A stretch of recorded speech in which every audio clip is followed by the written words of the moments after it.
इंदिरा गांधी ने इमरजेंसी क्यों लगाई थी? इंदिरा गांधी ने 25 जून 1975 को भारत में आपातकाल इमरजेंसी लगाया, जो 21 महीनों तक 21 मार्च 1977 तक चला। आपातकाल लगाने के पीछे कई कारण थे, जो मुख्य रूप से राजनीतिक और कानूनी घटनाओं से जुड़े हुए थे। आपातकाल के दौरान नागरिक अधिकारों को निलंबित कर दिया गया था, मीडिया पर सेंसरशिप लगा दी गई थी और कई विपक्षी नेताओं को गिरफ्तार किया गया। आपातकाल लगाने के प्रमुख कारण निम्नलिखित थे। इलाहाबाद हाईकोर्ट का फैसला। 12 जून 1975 को इलाहाबाद हाईकोर्ट ने इंदिरा गांधी के 1971 के लोकसभा चुनाव को रद्द कर दिया। अदालत ने उन्हें चुनाव में भ्रष्टाचार का दोषी ठहराया और 6 साल के लिए किसी भी निर्वाचित पद से अयोग्य घोषित कर दिया। यह फैसला विपक्ष के लिए एक बड़ी जीत थी और उनके इस्तीफे की मांग तेज हो गई। इस स्थिति में सत्ता में बने रहने के लिए उन्होंने आपातकाल का सहारा लिया। राजनीतिक अस्थिरता और विरोध प्रदर्शन। 1970 के दशक की शुरुआत में देश में बेरोजगारी, महंगाई, भ्रष्टाचार और खाद्य पदार्थों की कमी जैसी समस्याओं ने जनता को नाराज कर दिया था।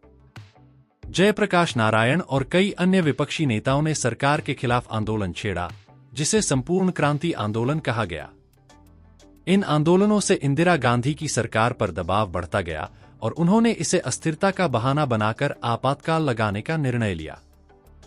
सुरक्षा कारण और आंतरिक अशांति। इंदिरा गांधी और उनके समर्थकों ने तर्क दिया कि देश में आंतरिक अशांति फैल रही है और यह स्थिति देश की सुरक्षा के लिए खतरा है। सरकार का दावा था कि देश के विभाजन की साजिश हो रही है और विभिन्न राजनीतिक दल देश में अस्थिरता फैला रहे हैं। संविधान के अनुच्छेद 352 के तहत आंतरिक अशांति के आधार पर आपातकाल लगाने का प्रावधान था और इसे आधार बनाकर आपातकाल घोषित किया गया। इंदिरा गांधी की सत्ता को बचाने की कोशिश। आपातकाल का एक बड़ा कारण यह भी था कि इंदिरा गांधी सत्ता में बने रहना चाहती थीं। कोर्ट के फैसले और जनता के बढ़ते विरोध ने उनकी राजनीतिक स्थिति कमजोर कर दी थी। आपातकाल लगाकर उन्होंने अपने राजनीतिक विरोधियों को दबाने और सत्ता पर अपनी पकड़ बनाए रखने का प्रयास किया। आपातकाल के परिणाम।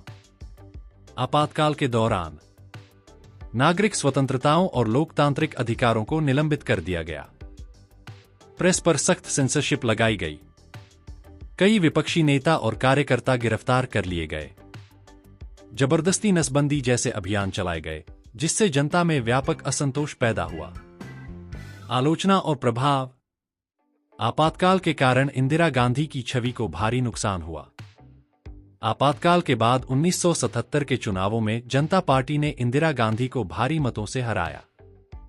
यह भारतीय लोकतंत्र के इतिहास में एक विवादास्पद और महत्वपूर्ण समय रहा, जिसे आज भी एक सबक के रूप में याद किया जाता है।